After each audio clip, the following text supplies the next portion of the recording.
बिस्मिल्लाहिर्रहमानिर्रहीम। आज का हमारा जो टॉपिक है इसमें हम केमिकल रिएक्शंस की बात करेंगे। एसिड की केमिकल प्रॉपर्टीज़ क्या होती हैं या एसिड केमिकल रिएक्शन कैसे करते हैं। अगर आपने केमिकल रिएक्शंस को समझना है तो उससे पहले आपको समझना होगा कि केमिकल रिएक्शन में होता क्या है। मतलब जब कंपाउंड्स बन रहे होते हैं तो उस दौरान क्या तब्दीलियाँ होती हैं। इसके लिए कुछ आपको यहाँ पे कैटाइन और एनाइन नज़र आ रहे होंगे।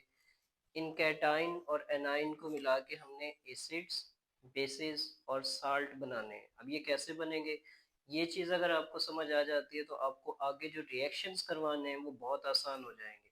तो पहले हम इस चीज़ को समझ लेते हैं ताकि रिएक्शंस करना आपके लिए आसान हो जाए। पहले हम एसिड की बात कर लेते हैं कि एसिड क्या होता है और एसिड कैसे बनता है। अब एसिड में हाइड्रोजन और एनाइन, इन दो चीज़ों को मिलाना है।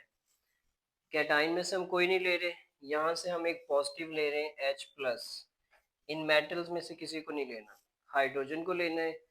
एनाइन जो हमारे पास मौजूद है उनमें से किसी भी एनाइन को लेके हम उसके साथ रिएक्शन करा देंगे। अब हम यहाँ से हाइड्रोजन को रिएक्ट करा देते हैं Cl के साथ। इस रिएक्शन में बन जाएगा HCl। अब ये बनते कैसे हैं, दोनों की वैलेंसीज ऊपर लिखी हुई है। हाइड्रोजन +1 है, क्लोरीन -1 है। अब हाइड्रोजन की जो वैलेंसी है, नॉर्मली क्योंकि ये 1 है तो हम 1 को दूसरी तरफ शिफ्ट कर देंगे। 1 जो होगा हाइड्रोजन वाला वो क्लोरीन के नीचे, और जो क्लोरीन वाला होगा वो हाइड्रोजन के नीचे। तो ये हाइड्रोजन वाला यहाँ पे आ जाएगा और क्लोरीन वाला हाइड्रोजन के नीचे। लेकिन आमतौर पे 1 हम नहीं लिखते तो ये बाकी बच जाएगा HCl। तो ये हमारे पास कंपाउंड बन गया। हाइड्रोजन आयन और क्लोराइड आयन के मिलाने से HCl हाइड्रोक्लोरिक एसिड।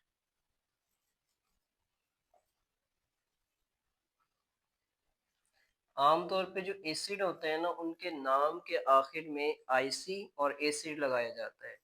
जैसे क्लोरीन से मिल रहा है तो ये क्लोरिक एसिड बन जाएगा।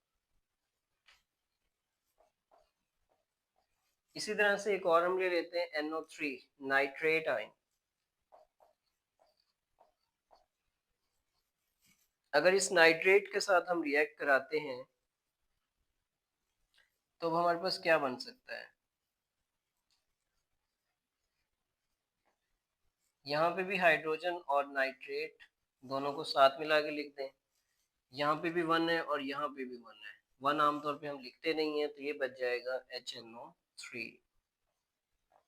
अब क्योंकि ये नाइट्रेट है, नाइट्रोजन वाला ग्रुप यहाँ पे मौजूद है तो इसको नाम देंगे नाइट्रिक एसिड। नाइट्रेट से इसका नाम चेंज होके नाइट्रिक एसिड बन गया। एक और एग्जांपल देख लेते हैं। इसमें रिएक्ट करा रहे हैं सल्फ्यूरिक एसिड के साथ, इसमें रिएक्ट करा रहे हैं सल्फेट के साथ, SO4 ग्रुप के साथ। अगर हम इन दोनों को आपस में रिएक्ट कराते हैं, दोनों को साथ मिला के लिखते हैं। अब यहाँ पे चेंज को थोड़ा सा गौर करना है कि क्या हो रहा है। ये जो सल्फेट के ऊपर 2 मौजूद है उसको हमने हाइड्रोजन के नीचे शिफ्ट कर देना है, और हाइड्रोजन के ऊपर जो 1 है वो सल्फेट के नीचे, लेकिन 1 आमतौर पे हम लिखते नहीं है तो ये बच जाएगा H2SO4। तो इस तरीके को इस्तेमाल करते हुए किसी भी एसिड का फार्मूला बना सकते हैं कि जो एसिड है वो कैसे बनेगा। इसको नाम देते हैं sulphuric acid. Negative radical sulphate था तो सल्फेट के नाम को चेंज करते हुए इसे सल्फ्यूरिक एसिड का नाम देते हैं। इसी तरह से हम फॉस्फेट ग्रुप के साथ रिएक्ट करा सकते हैं।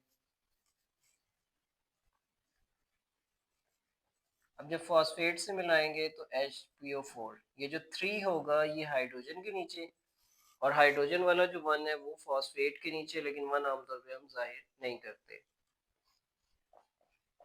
H3PO4 फॉस्फेट के साथ मिला है, इसी वजह से इसको नाम देते हैं फॉस्फोरिक एसिड। तो ये कुछ एसिड्स हमने देखे कि एसिड कैसे बनाने हैं। हाइड्रोजन आयन को अगर किसी भी नेगेटिव आयन के साथ मिलाते हैं तो उसके नतीजे में एसिड्स बन जाते हैं। इस तरह से कोई भी आप नेगेटिव आयन ले लेंगे, हाइड्रोजन के साथ मिलाएंगे, फिर इसकी प्रैक्टिस करेंगे। जितने ज़्यादा उसकी आप प्रैक्टिस करेंगे आपको समझ आ जाएगी कि एसिड क्या होते हैं या उनके फार्मूला को कैसे बनाना है। अभी हम देखते हैं कि बेस क्या होते हैं और बेस की फार्मूला को कैसे ड्रा किया जाएगा। अब हम बात कर लेते हैं बेस की कि बेस कैसे बनेंगे। बेस को बनाने के लिए इन कैटाइन में से कोई एक कैटाइन चूज कर लें। फॉर एग्जांपल हमने लिया है एक कैटाइन और इस कैटाइन को हम मिला रहे हैं हाइड्रोक्सिल के साथ, OH ग्रुप के साथ। तो जब कैटाइन को हाइड्रोक्सिल से मिलाएंगे तो इसके नतीजे में जो नई चीज बनेगी उसको बेस का नाम देते हैं। फॉर एग्जांपल हम यहाँ पे ले लेते हैं सोडियम, OH के साथ इसको रिएक्ट करा रहे हैं। अब जब OH के साथ रिएक्ट कराएंगे तो इन दोनों को हमने मिला देना है। Sodium positive, hydroxyl negative. दोनों को जब मिलाएंगे तो दोनों के साथ क्योंकि वन ही है तो उसमें कोई तब्दीली नहीं करेंगे, दोनों को मिला के लिख देंगे NaOH। ये हमारे पास प्रोडक्ट में बन जाएगा। अब इसका नाम रखना भी बहुत ही आसान है। जो चीज़ें थी इसके अंदर उन दोनों के नाम को मिला दें। पहले यहाँ पे सोडियम मौजूद है और दूसरा है OH हाइड्रोक्साइड। तो इस कंपाउंड का नाम बन जाएगा सोडियम हाइड्रोक्साइड। इसी तरह से एक और एग्जांपल ले लेते हैं हम Ag की।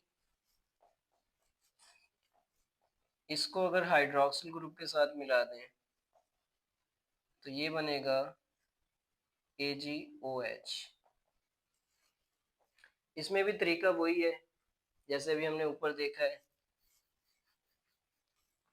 एक तरफ हमारे पास Ag प्लस है, दूसरी तरफ OH माइनस है, दोनों को हम मिला रहे हैं। +1 -1 कैंसिल आउट हो जाएंगे, AgOH बन जाएगा। नेक्स्ट हमारे पास एक कैटाइन ले लेते हैं जिसकी वैलेंसी है +2। उसको हम हाइड्रोक्सिल से मिला लेते हैं। जब इसको हाइड्रोक्सिल से मिलाएंगे तो हाइड्रोक्सिल से मिलाने के बाद हमारे पास जो प्रोडक्ट्स में चीज़ बनेगी वो देखते हैं कि क्या बनेगा। Mg प्लस OH माइनस, दोनों को साथ मिला दें। अब जो हाइड्रोक्सिल का 1 था वो मैग्नीशियम के नीचे और जो मैग्नीशियम के ऊपर 2 है वो हमने हाइड्रोक्सिल के ऊपर लिखना है। हाइड्रोक्सिल को ब्रैकेट के अंदर बंद करें और ब्रैकेट के बाहर ये 2 लगा देंगे। तो इस तरीके से मैग्नीशियम हाइड्रोक्साइड को जाहिर किया जाएगा।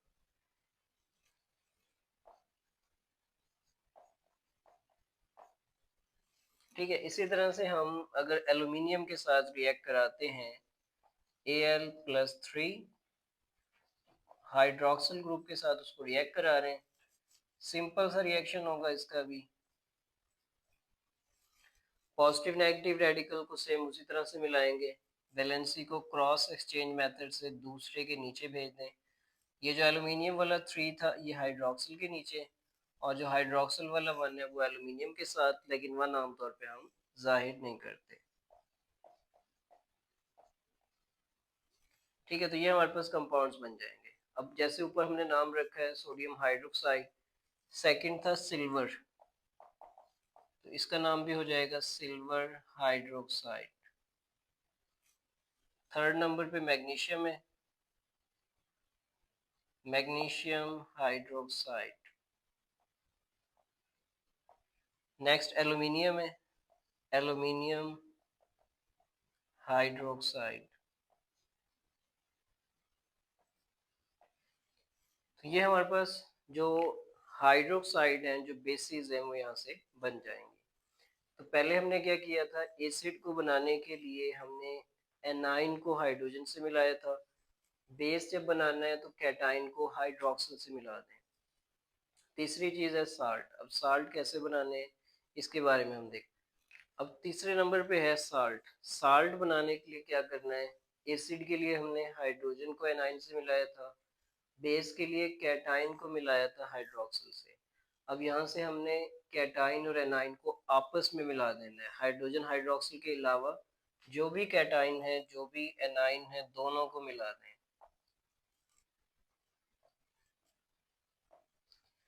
जब कैटाइन और एनाइन आपस में मिलेंगे तो इसके नतीजे में जो नई चीज बनेगी उसको नाम देते हैं साल्ट। यहाँ से कोई भी कैटाइन चूज कर लें। फॉर एग्जाम्पल हम पोटाशियम को ले लेते हैं। एनाइन में यहाँ से कोई भी चूज कर लें। फॉर एग्जाम्पल हम ले लेते हैं NO3 नाइट्रेट को। अब इन दोनों को हम रिएक्ट कराते हैं कि इन दोनों के रिएक्शन से क्या बनेगा।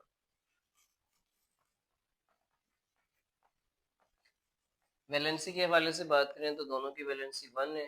1 आमतौर पे हम जाहिर नहीं करते, तो ये KNO3 बन जाएगा। सिंपली जो भी था दोनों के नाम को मिला के हम लिख रहे हैं। अगर यहाँ से हम ले लेते हैं जिंक को और यहाँ से हम चूज कर लेते हैं सल्फेट को, तो अब कैसे इनकी वैलेंसी को लिखना है? तरीकेकार वही रहेगा। पहले हमने दोनों को लिख दिया, फिर दोनों को कंबाइन करें। ये जो सल्फेट वाला 2 था ये आ जाएगा जिंक के नीचे, और जो जिंक वाला था वो आ जाएगा सल्फेट के नीचे।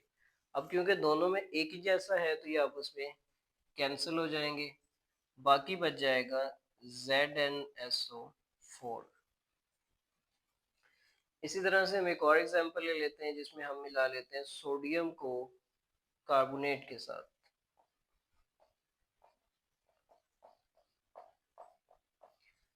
अब हम सोडियम को कार्बोनेट के साथ मिला रहे हैं। सोडियम की वैलेंसी 1 है, कार्बोनेट CO3-2, दोनों को साथ मिला दें।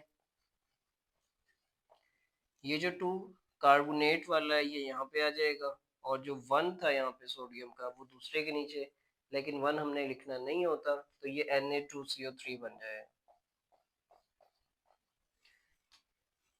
अब जितनी भी हमने एग्जाम्पल किए हैं इसमें जो तादाद थी ना वो हम दूसरे के नीचे लेके जा रहे हैं, लेकिन इनके जो चार्जेस है ना वो आपस में कैंसिल हो जाएंगे, उनको हमने अगले स्टेप में यहाँ पे नहीं लिखना होता। तो इस तरीके से किसी भी तरह का कोई एसिड है, बेस है या साल्ट है भी आप बना सकते हैं। इनकी प्रैक्टिस करेंगे। मुकम्मल लिस्ट जो है इसी वीडियो की डिस्क्रिप्शन में आपको मिल जाएगी, जिसमें इस चैप्टर से रिलेटेड जितने भी कैटाइंस हैं, एनाइंस हैं, या उनको मिला के जो साल्ट बनेंगे, ठीक है, कैटाइंस, एनाइंस और साल्ट, उन सब के नाम और उनके फार्मूले वगैरह आपको डिस्क्रिप्शन में एक लिस्ट मिल जाएगी, तो वहाँ से आप उस सबको देख भी सकते हैं। तो इस तरह से आप इनकी प्रैक्टिस करें।